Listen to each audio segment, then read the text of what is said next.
So hello everyone, welcome to another interesting episode of curious ratio. तो आज के इस एपिसोड में हम बात करेंगे आदि पुरुष ट्रेलर के बारे में।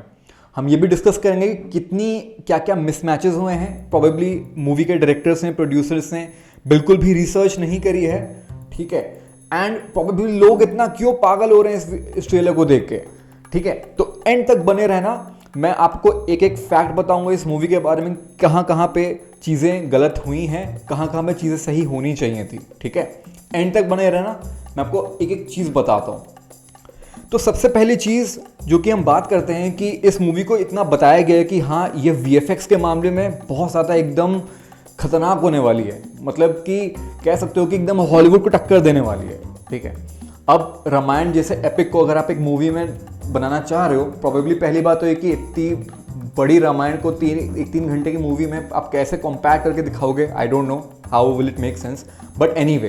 तो अगर आप लोग इस मूवी के बारे में, मतलब इस मूवी में आप इतना ज़्यादा वीएफएक्स वगैरह दिखा रहे हो, तो उस क्वालिटी का वीएफएक्स तो दिखाओ कम से कम। एंड सबसे पहली बात है, लोग यही खतरनाक तरह से परेशान हो रहे हैं कि आपके तो मतलब वीएफएक्स उस लेवल के हैं ही नहीं।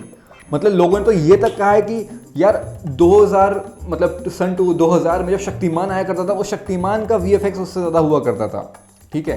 कहाँ पे आपने 2010 में रावण और एथिरन जैसी मूवी को एकदम उस मूवी में इतना ज़्यादा खतरनाक वीएफएक्स दिखाए थे। बट यहाँ पे इस टाइम पे लोग एक्सपेक्ट करते हैं कि आप वीएफएक्स एकदम ऑप्टिमम लेवल के दो। तो एंड क्यों यहाँ पे इतनी इसके बारे में बात करने की ज़रूरत है, क्योंकि इस मूवी में ऑलरेडी 450-500 करोड़ का बजट है। तो अगर आप 450-500 करोड़ बजट लगा रहे हो, तो वीएफएक्स आपका टॉप नॉच होना चाहिए, जो कि बिल्कुल भी नहीं है। और एक और बात करते हैं। पहली बात तो ये कि चलो हम शुरुआत करते हैं रावण के कैरेक्टर से, जो कि सैफ अली खान ने प्ले किया है। तो सबसे पहले आप जानते हैं कि रावण का जो मतलब जो कह सकते हो जो व्हीकल था, पुष्पक विमान जिसको कहते हैं, राइट।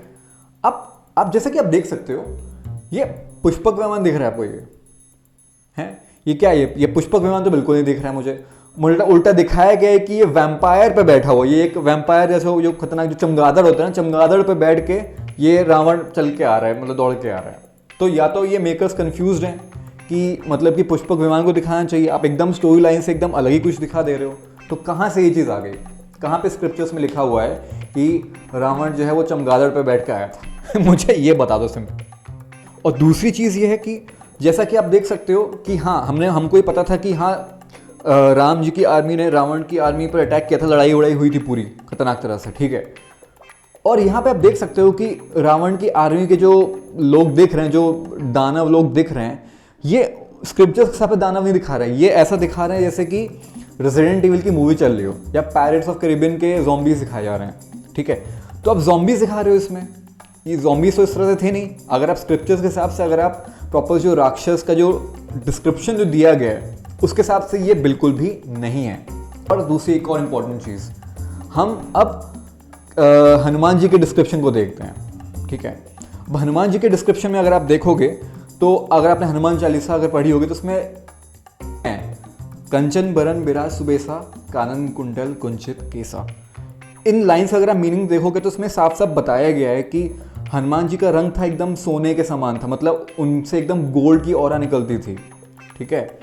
वो सुंदर सुंदर कपड़ों में वस्त्र पहना करते थे, उनके कानों में कुंडल थे सोने के एकदम। आप लोग भी जानते हो कि हनुमान जी को कैसे हम लोगों ने डिस्क्राइब किया हुआ है, राइट। एंड क्या आप लोग देख सकते हो कि हनुमान जी ऐसे दिखते हैं? आप लोगों ने उसको लेदर के स्ट्रैप से कपड़े पहना रखे हैं हनुमान जी को आपने। तो ये कहाँ से आपने स्क्रिप्चर्स के हिसाब से मूवी बनाई हुई है, ट्रेलर बनाया हुआ है? तो यहाँ पे एक बहुत ही बड़ा घंघोर मिसमैच है यहाँ पे, जो कि प्रोबेबली प्रूफ देता है कि बिल्कुल भी यहाँ पे रिसर्च नहीं करी गई थी इस कैरेक्टर फॉर्मेशन में, इस मूवी के कैरेक्टर के फॉर्मेशन में। और last but not a least, अब आप लोग ये देखिए कि सैफ अली खान को, जो कि रावण का जो कैरेक्टर बनाया गया है, ठीक है। अब उसमें जानते हो कि रावण जो था ना, वो शिव जी का भक्त था। रावण के भी मुकुट हुआ करता था, टीका था, प्रॉपर अच्छे अच्छे कपड़ों में पहना करता था। और यहाँ पे रावण के इस कैरेक्टर को अगर आप देखोगे, तो आप लोग साफ साफ देख सकते हो कि रावण तो नहीं, ये अलकायदा का टेररिस्ट जरूर लग रहा है। आप मुझे बताओ, अगर आप मेरे बात पे विश्वास नहीं करते हो तो आपको लग नहीं रहा है? तो कहाँ से आपने स्क्रिप्चर्स के हिसाब से ये भी नहीं उठाया आपने? तो यहीं पे लोगों को दिक्कत है, यहीं पे लोग मिसमैच फील कर रहे हैं कि अगर आप किसी चीज़ के बारे में, कि अगर आप किसी स्क्रिप्चर से अगर आप इंस्पायर्ड हो तो आप प्रॉपरली उस चीज़ को फॉलो करो। यहाँ पे बिल्कुल भी नहीं हो रहा है। मतलब रावण को आपने इस तरह से दिखाया हुआ है कि जैसे कोई अलकायदा का टेररिस्ट हो, ठीक है, एकदम काला काला आई शैडो, मतलब आई लाइनर दिया डाला हुआ, एकदम काली काली आंखें करी हुई हैं, ठीक है, बाल एकदम छपरे हुए से बाल हैं यहाँ पे, ठीक है, एकदम जैसे स्टाइल वाइल करा रखे हैं मुझे मुर्गे वाले स्टाइल के, ठीक है। तो ये भी एडिक्वेट डिस्क्रिप्शन नहीं है। अगर आप लोग मानते हो ये बात तो मुझे कमेंट्स में ज़रूर बताओ, ठीक है, बिकॉज लोग ये एक्सपेक्ट करते हैं कि अगर आप इतने 500 करोड़ लगा रहे हो एक मूवी में तो कम से कम VFX अच्छे रखो। ना आपके VFX अच्छे हैं, ना आपके कैरेक्टर्स जिस तरह से स्क्रिप्चर्स में दिखाए गए हैं, ना आपने उस तरह से उसको बनाया हुआ है, ठीक है। आपने स्टोरी भी, आप लोग पता है स्टोरी में ही मिसमैच करोगे, वी डोंट नो कि क्या होगा यहाँ पे। तो बेसिकली पॉइंट यही है यहाँ पे कि प्रोबेबली डायरेक्टर्स और प्रोड्यूसर्स को ये चीज़ देखनी चाहिए थी कि अगर आप किसी चीज़ के बारे में, किसी कैरेक्टर से इंस्पायर्ड हो रहे हो, किसी स्टोरी से, अगर आप किसी स्क्रिप्चर से अगर आप इंस्पायर्ड हो रहे हो, तो you have to make sure कि आप लोग उसका एग्जैक्ट वर्णन करो चीज़ों का, जो कि यहाँ पे इस ट्रेलर में बिल्कुल भी नहीं हुआ है। और एक चीज़ और बताता हूँ, यहाँ पे जैसे वानर सेना जो दिखाई जाई गई थी अब ट्रेलर में, ठीक है, वानर सेना को भी देखो जहाँ पे सुग्रीव जी को कैसे दिखाया गया है, ठीक है, कि एज एफ जो मूवी थी आपकी प्लैनेट ऑफ द एप्स हैं, उस तरह से आप लोगों ने उसको दिखा दिया गया कि अलग अलग लोग आ रहे हैं, लड़ाई कर रहे हैं ना, उसका भी आपने वर्णन सही से नहीं किया है। तो भाई आपने क्या किया ये?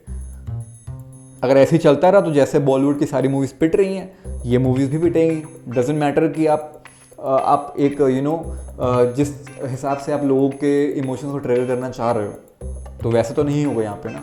आप सोच रहे हो कि हाँ रामायण पर मूवी बना देंगे तो लोग देखेंगे। भाई लोगों को, अगर आप रामायण मूवी बना रहे हो तो आप अच्छे से बनाओ, आप एक कैरेक्टर को अच्छे से डिस्क्राइब करो, है ना। आप VFX अगर आप 500 करोड़ लगाएं तो VFX एक खतरनाक लेवल के होने चाहिए आपके, ठीक है। ब्रह्मास्त्र का या फिर रावण जैसे जो हम लोग कंपेयर कर रहे हैं कि VFX के मामले में भले ही मूवी इतनी चली नहीं, बट VFX के मामले में एकदम खतरनाक थी ना, तो वैसे तो बनाओ एटलीस्ट। तो आई एम श्योर आप लोग को ये मेरा रिव्यू पसंद आया होगा। मैंने जस्ट ये ट्रेलर देख रहा था मैं, और मैंने डिसाइड किया यार इस पे तो वीडियो बनाना ही बनाना है, ठीक है। सो यही था आज का वीडियो। मुझे बताना कि आप लोगों का ओपिनियन क्या है, बिकॉज आप लोगों का ओपिनियन मैटर बहुत करता है, ठीक। कमेंट्स में बताओ मुझे, और प्रॉब्लली और कोई टॉपिक हो जिस पे आप चाहते हो कि मैं डिस्कस करूं तो वो भी बताओ, ठीक है। ऐसे ही आप कम्युनिटी से जुड़े रहो। मिलते हैं फिर नेक्स्ट वीडियो में। बाय।